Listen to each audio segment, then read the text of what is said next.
Good morning, this is Mr. Willie in West Virginia. Hey, it's the 17th day of July, and this apparently after our president's speech yesterday, we're like in trouble again. I'm going to give you a definition. I had it marked at one point, but just give me a second. They say that this day or yesterday will go down in history as an infamous day. A day of infamy is the way that they described it, and I'm going to define infamy for you, because it was used once before in history, and I guess maybe they thought they'd pull it back out again and use it now. Infamy is a very bad reputation, public disgrace. Traitors are held in infamy. Shameful badness, extreme wickedness, an infamous and disgraceful act. That's infamy. That term was used when, I believe, the Japanese attacked Pearl Harbor, and now we're using it to describe our president's speech. You know, if that's going to describe our president's speech, it's going to have to describe the way America's been from its inception.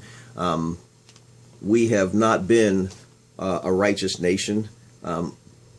It's always tickled me that we want to get back to being great again, and I'm still trying to figure out when we were great. I'm 63, been around for a little while, so I can remember civil rights. I remember hoses and dogs being turned loose on people. I remember seeing people hung. I've heard stories of slavery from some of my relatives. You know, I've seen the unrighteousness or the unrighteousness of America, not just toward brown-skinned people or black people, but toward Jewish people, toward Chinese, Oriental people, toward Haitians that have come into this country. We have been a prejudiced nation, and we have been an unrighteous nation for so long that I think we kind of decide what's right and what's wrong. And if you think politics are going to fix things at this point in time, folks, you know what? I'm dressed as a nurse because I just want to tell you America is sick, and it needs probably an enema. It probably needs 60 cc's of something to make it expel what's going on inside of them that's just so stupid. We need common sense. You know, we could use about 60 cc's of common sense too. Because if you still think politics is going to fix what's going on in America, you're just deluding yourselves, okay? Politics is a part of America. And if you're putting all your eggs in that basket thinking that's the one thing that's going to fix things, you're wrong. Jesus came to this earth at a time when there was political problems, when there was unrighteousness going on. There was a government that had taken over their city and the people were looking for someone to save them from political domination. And you know what? Jesus didn't come to do away with that. He came to help people with what was going on inside them. The problem is that a lot of people that say they're Christians have lost their saltiness. We're not preserving anything. We're just gotten involved with everything else. And, you know, as far as we used to sing a song in the church, this little light of mine, I'm going to let it shine. You know what? The light's been dimmed. And what light we have, we placed under a basket so that nobody can see it but other people that understand it's there. And there's some good being done. There's some great stuff being done. But you know what? America is sick because it refuses to give in to the one solution that could fix it. And I think we're at a point to where it's impossible to do it now because we have so many different religions. We have so many different viewpoints. We have so much education, so much intelligence. We are so smart. One reporter said that we have definitely hit rock bottom now. Which means that in his mind, somewhere along the line, we were up somewhere and fell down to where we're now at rock bottom, and now we can move up. America ain't never been up high. We may be militarily intelligent and superior in a lot of different ways, but as far as morality, we're probably one of the most immoral countries, and we're probably one of the most self-righteous countries.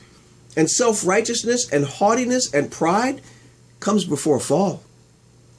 America may be on its way down to fall. You know what? And if it is, you know, as a nurse, you know what? When someone falls down, at least I can start working on them once they're unconscious and they don't know how to fight back and everything. I can kind of do some CPR do some chest compressions and maybe bring it back to life. America needs CPR because it is kind of acting like it's unconscious. And, you know, some of you are looking at the president like, my gosh, he is just the biggest traitor ever, when we all know somebody wrote that speech and it wasn't him. He's got a little screen that tells him what to say. Somebody wrote that for him. You know what? At times I think that maybe Donald Trump is just somebody that's decided that he's going to do whatever they tell him to do and look as stupid as he wants to do, because while you're looking at him, they're passing laws. They're writing more policies. They're doing more stuff that you can't fight against because they've already voted on it and you didn't even know it. We called that back in New York the Murphy. It's the sleight of hand. It's the 3 cups with the 1 ball, and the guy on the street just going back and forth, and you don't know where the ball is. Sleight of hand, folks. Smoke and mirrors. You guys are all being duped. And in the meantime, your eternal salvation is being is slipping away because you're so involved in this world. We're supposed to be in this world, but not of this world. But too many of you are so, oh my gosh, what a horrible, with everything, children at the border, Mexicans coming in, wanting the fence built. All of it's just smoke and mirrors, folks. What you're missing is your own salvation. What you're missing is what God asks us to do. You know what? In 2 Chronicles 7, I'm going to throw this back at you. Scripture, God was speaking to his people, and this was Solomon, but you know what? This still rings true for us.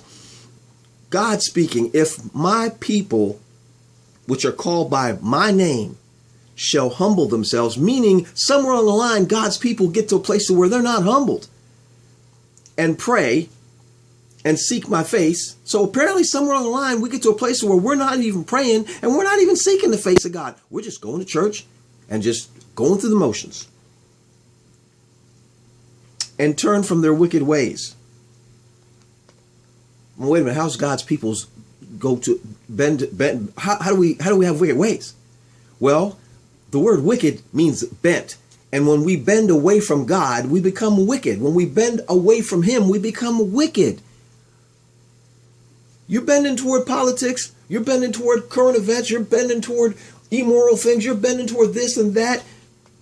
God says that if we will humble ourselves, admit that we're doing stupid stuff, pray and seek his face and turn from our wicked ways, then I will hear from heaven and I will forgive their sin and I will heal their land.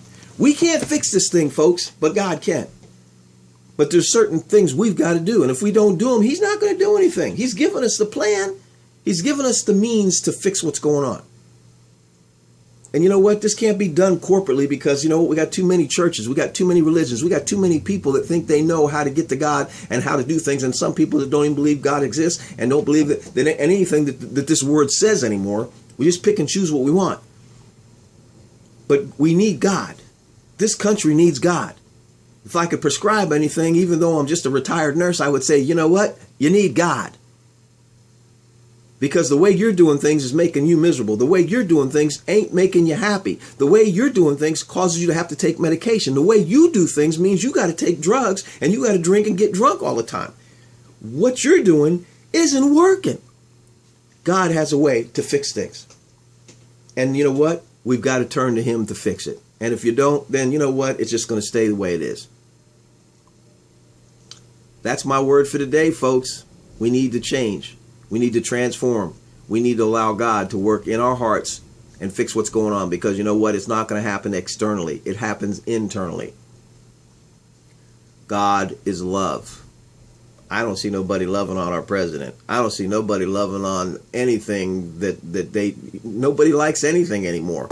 People are getting so silly about things that it's just the dumb and mundane stuff is what's funny anymore. I've told you a long time ago, we need to laugh, but you know what? What's going on right now in our country is not laughable. It's very sad. It's very sad. Because you know what? People are screaming and hollering and getting mad and listening to all the news programs and nobody's praying. I won't say nobody. That's a large scale. There are some people praying, but not enough people praying. You know what? Forget about what your pastor has to preach this Sunday. You guys all need to get together Sunday and just pray. You just need to pray. You need to humble yourselves, seek his face, Turn from your wicked ways, and then he'll fix things, okay? Hey, Mr. Willie in West Virginia, might be a hard word, but you know what?